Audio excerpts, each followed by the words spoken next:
This is Nightline. Tonight, Do not use your hands, use your feet. a no-holds-barred conversation with football great Deion Sanders. I choose to rise up, man, not to stay down. I choose to share. Coach Prime, opening up about his deeply personal cancer battle. Thank God that I depend on the field. Thank God. You depend on depend. It seems like a cliche, Yeah. but it's the truth. What he thinks about his son's start in the NFL. How has it been watching the transition of Shedeur from college to the pros? Plus, crash chasers. How a plane wreck in Iceland became a tourist hotspot. Everybody hold on. Going viral in Justin Bieber's I'll Show You video. There's one thing that I know for sure. We call this the Justin Bieber effect, when something happens that kind of blows up a new place or a new destination. We're along with the pilot of that crash on a journey What a sight. 50 years in the making. I wanted to come back and set the record straight about how it got here. And why scenic New England towns are telling fall leaf peepers to stay home. We had issues with somebody swimming in somebody's pond in their yard. From ABC News headquarters in New York, this is Nightline. Good evening. Thank you for joining us. Tonight, Deion Sanders is the only player to compete in both a World Series and a Super Bowl. Now the legendary athlete in a raw one-on-one interview with ABC's Michael Strahan, pulling back the curtain on his arduous battle with an aggressive form of bladder cancer and how he taps into his fighting spirit to help him through the hardest times. Look nice. You always look nice. On a sunny September day, I met up with one of my oldest buddies, two-time Super Bowl champion and head coach of the Colorado Buffaloes, Deion Sanders. I look good, too. I look good. Not when you was. I was a little heavier. Yeah. Yeah. I remember. You know, I remember. yeah, I remember that. And, your son Shedeur, of course, was here, record-setting quarterback here at school. Now he's out there with the Cleveland Browns and taking all the things that you taught him here to the NFL. How has it been watching the transition of Shedeur from college to the pros? It's tough because I know what he has in him, and I know he's only going what he's going through to get to what he's going to. And I'm not tripping. Like, I'm patient. You know he'll get there. God, I know it because I know what he got in him. But this has just been tough for him because he's never been in a situation before. I've never been in a situation before, and we're counseling each other every day. Like, we'll start off the conversation. I know you miss me. He's like, no, I know you miss me. Like, that's how we start off conversations, man. They make a new bladder. But we're here today to talk about something more serious, Deion's recent battle with bladder cancer. We're going to talk about some of the things you've been going through, not just to talk about you, because I know that you're doing this because you are helping other people. How are you doing? I'm doing good, and I'm thankful that we're doing this because we can help a multitude of people. This past spring, doctors discovered a tumor in Deion's bladder doing a routine CAT scan for blood clotting issues. And how did you feel when you walked in that day? Did you have any symptoms of anything? You're irritated because, men, we don't want to go to the doctor. We don't want to go to the doctor. And we like, why, man? Got to go to the doctor. So you got to go get your normal scan. And they said, hold on, we need to do another little check on you. And for what? I'm straight. I feel so good. Did they tell you that day, or did some time pass when they called you back? No, they told me they found something and they need to bring me back to do like a surgery to make sure this was what it was. Did you think it was cancer? Is that what they told you? Yeah, no, they didn't think, they knew. Further testing confirmed that he had a high-risk type of non-muscle invasive bladder cancer, an aggressive form of cancer with a 50% recurrence rate. His doctors laid out his treatment options: undergo chemotherapy for 36 weeks or have his bladder removed. You wrote, quote, "These options scared me to death." Chemo was one option. Yeah. Surgery was another. Yeah, the surgery to aggressively try to go get it all, like right now. Only a week and 2 days after being diagnosed, Sanders underwent bladder removal surgery. Doctors then rebuilt his bladder using part of his intestine. What made you choose the option that you did? I prayed on it, and I'm aggressive, man. I ain't waiting. I ain't sitting back on the curb waiting. Just slowly but surely you do whatever is gonna happen. No, let's go right now. Let's go get this thing. What was the recovery from that like? It was tough. So I remember laying there and they said, well, you need to go try to pee. That was the most excruciating pain I've ever felt in my life. I remember just on the ground in the bathroom, and I'm just screaming because it was so much pain. I'm like, you got to be kidding. So I'm laying on the bed in the fetal position. Once I got off the floor, I'm like, you got to be kidding me. Did you regret your decision? No, because that was the first process. That wasn't the big surgery. That was the first process. Then the second surgery, oh no, it seemed like they took everything out. How has the surgery, how has it restricted your day-to-day lifestyle? Not really, just when I gotta pee, man. So that's been the biggest adjustment. Yeah, it's not that you can just stand up in front of the toilet and you just pee. You gotta like push through your abs and everything and just push it down and try to force it out. You know, it's something to hear this, and I know a lot of people may go, oh man, I can't believe you're talking about that. That's real. But that's the point, because it's real, right. But it's a way in which you put your prime spin on it.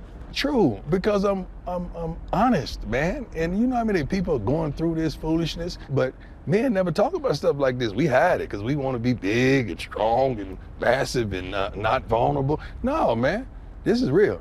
This is what I'm dealing with. Is there a time in which did the doctors say and that you could get back to normal? Or is this something for the rest of your life that you'll have to deal with? I really think it, because I'm not getting any better. I mean, some nights I go through 2 pair of Depends a night. Like, some nights are bad. Thank God that I depend on Depends. Thank God. You depend on Depends. It seems like a cliche. Yeah. But it's the truth. What happened mentally, though? Here you are, prime time, Deion Sanders, man. All of a sudden now, you're human in a lot of ways. Right. You have to share these struggles with people. Got to. How is that mentally for you? It's not tough for me because I've always been an honest man and a person who always confronted my limitations. The cancer could have taken me out, but I'm here. You got it. We may smell like smoke, but we ain't in the fire. We could do this. Do not use your hands, use your feet. Get there with your feet. Well, have they changed the way that you coach? I think I'm tougher. Really? Yeah. Because coach has been on the bed looking up, didn't know if I was going to still be here. And you tripping because you missed a tackle or missed a sack or missed a pass that didn't make the right read. No. We ain't got time for that. Let's go. Now cancer-free, Coach Prime is back on the field with renewed purpose. What is your message? What is the takeaway you want people out there to understand? The Bible clearly depicts it. In this world, we're going to have tribulation. What does that mean for you? And how are you going to overcome it? I choose to rise up, man, not to stay down. I choose to share. And I want everybody to understand, you can make it, man. We all got something we fight. Who out there right now ain't fighting something? Yeah. It may not be cancer, but it's something. But you can overcome it. We can do this. Amen. An interview started by Michael, finished with a sermon. Our thanks to Michael. Up next, we journey to Iceland, where a 50-plus-year-old plane wreck is now a viral tourist attraction. Why some locals call it the Justin Bieber effect.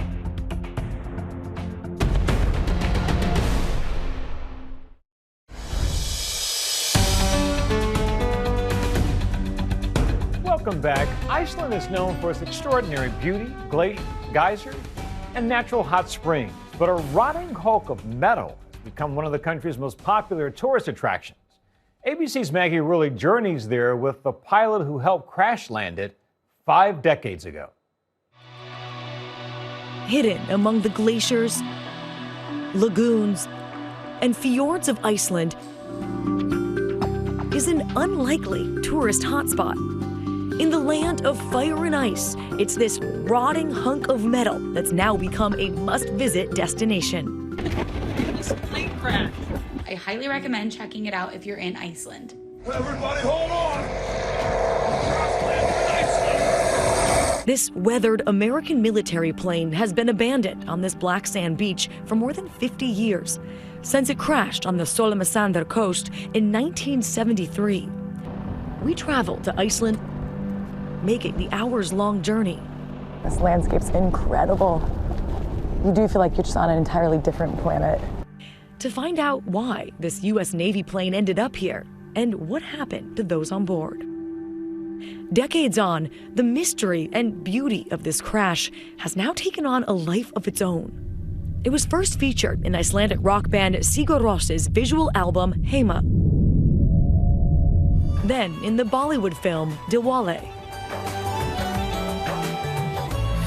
Forget that I'm real.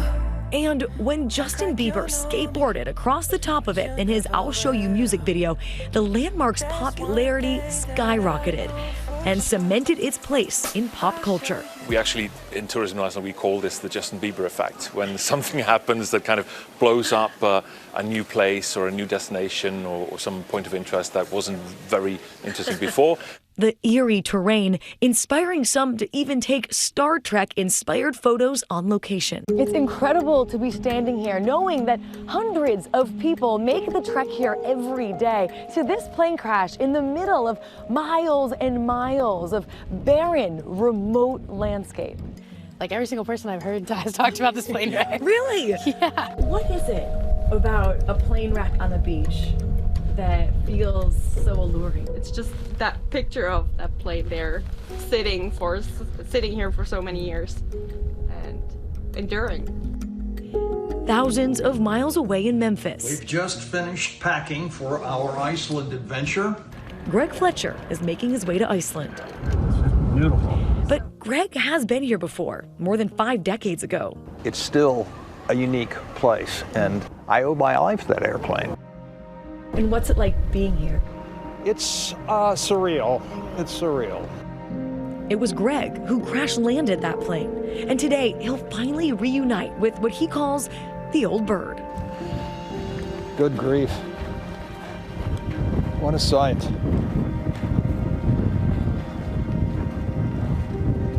That's where I was sitting. Nice. You know, I'm actually glad that it's here and become this magnet for tourists.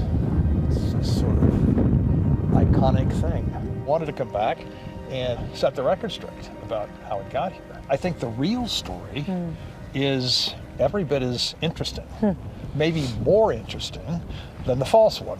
What's the false one? The false one is that the pilots ran out of gas or shifted to the wrong fuel tank.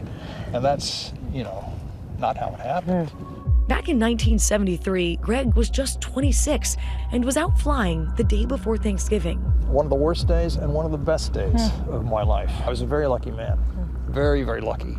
Greg tells us he was in training out on a routine resupply mission when the lead pilot gave him the reins and the weather suddenly turned. We encountered basically a wall of ice. The airplane started bucking and jiving like a barroom bull ride. The ice was hitting our windscreen like somebody shooting at it with a fire hose. It choked off the airflow to the engines. With both engines dead, the crew had a difficult decision to make, gliding in low visibility in between a glacier and the frigid North Atlantic Sea. The question is, what are you going to do? Are you going to stay on that course and collide with gray rocks and ice? Or is there an option? At the last second, Greg saw the beach. We were able to touch down on that flat sand close to the surf, and boom, came up the west bank and came to an abrupt stop. So this is exactly what it looked like 50 plus years ago. Correct. That was taken the day after the accident by crews that came out here to salvage the engines and the electronics and the seats and everything else that was salvageable out of the airframe. All 7 people on board survived. And all these years later, Greg's kept a special part of the plane with him, the yoke he used to steer the plane to safety. Yeah, I brought the yoke back. I thought they deserved to be reunited. Yeah. It's a talisman. Yeah. It reminds me of how lucky I was. The story of the crash has become part of Icelandic legend, turning Greg into an accidental hometown hero. So we do it this way, all right? A local tour guide stunned when he found out who Greg was. It's kind of like meeting a real-life Sully. I think we can definitely thank Greg for saving all those lives and then decades later kind of creating a point of interest for Icelandic tourism. Yeah, he did a good job. The Sanders site is part of a growing trend of wreck chasers, people who seek out these crashes around the world. How popular is crash tourism? I think there's enough people interested in it that there are websites that tell you where to go, and there are tens of thousands of airplane crashes that have never been cleared away, mostly military, but some commercial airplane crashes as well. Christine Negroni is an aviation expert whose new book has taken her to crash sites from Seattle to Australia. I think people are fascinated by air accidents and they don't actually see them. They may see them on the news, but to actually experience it, walk around it, it brings it home. Culture's fascination with plane crashes is seen in movies like Sully. We are unable. We may end up in the Hudson. About the pilot behind the famous Miracle on the Hudson. And Society of the Snow, retelling the true story of a plane that crashed in the Andes. Even fictional TV series like Lost play into our obsession with surviving a plane crash. 9 times out of 10, if you're in a commercial airplane crash, you're going to survive. Your part as a passenger is to pay attention when the flight attendant is telling you what to do. Take your headsets off, listen, be situationally aware. And for Christine, it's about more than the crash. It's also about the people in the cockpit and what we can learn from them. When Greg walks around the airplane and takes a look at it and tells us his story, which is fascinating, it's really not just about Greg. It's about the pilots on board, their ability to work together, their skills, their human resiliency, and it's a real principle in why airplanes are so safe. The humans involved. Greg stayed in the Navy for 2 more years after the crash, going on to become a lawyer, dad, and now a granddad, and says he never lost his love of flying. People call you a hero for this landing. I'm not a hero. I just did what I was trained to do. I was a lucky man. Our thanks to Maggie. When we come back, why 2 New England towns are shutting out tourists just as fall foliage reaches its peak.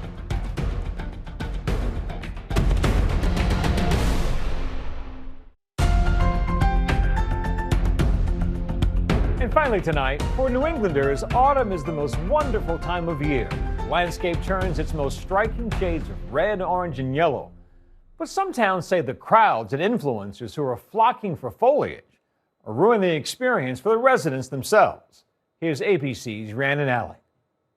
We got so lucky with the weather. They're the scenes taking over social media, as colorful as the leaves themselves. And the fall foliage was seriously stunning. The most wonderful time of the year is nearly here, leaf peeping season. You can't come up here and not fall in love with it. Local officials trying to keep the magic from turning to chaos, as it has in recent years, thanks in large part to social media. Influencers flooding a narrow stretch of road for the perfect post. Now the towns of Pomfret and Woodstock are cracking down, closing a nearly 5-mile roadway to tourist traffic when peak fall foliage arrives between October 4th and 19th. Walking this road, it's easy to see why thousands of people flood this area every fall. You'll see some of the most breathtaking views of fall foliage in the country. Well, now officials are closing this road because of visitors behaving badly. One of the things that sticks out the most to me is that we had a tour bus travel up Cloudland Road. We had issues with somebody swimming in somebody's pond in their yard. We've had people knocking on people's doors, walking around their property looking for the restroom facilities. It's something they did last year, too. Law enforcement says for the residents, safety comes first. The idea that you couldn't even get an ambulance or a fire truck through the road because you had people parked on both sides, walking up and down the road, blocking traffic. Vermont is an extremely popular destination, welcoming an estimated 2.5 million visitors last autumn alone. Officials say they still want tourists to come, but to follow the rules. I think it's like the golden rule. Do what you want people to do to you. Our thanks to Rhiannon. That's Nightline for this evening. You can catch our full episodes on Disney Plus and Hulu. We'll see you right back here same time tomorrow. Thanks for the company, America. Good night.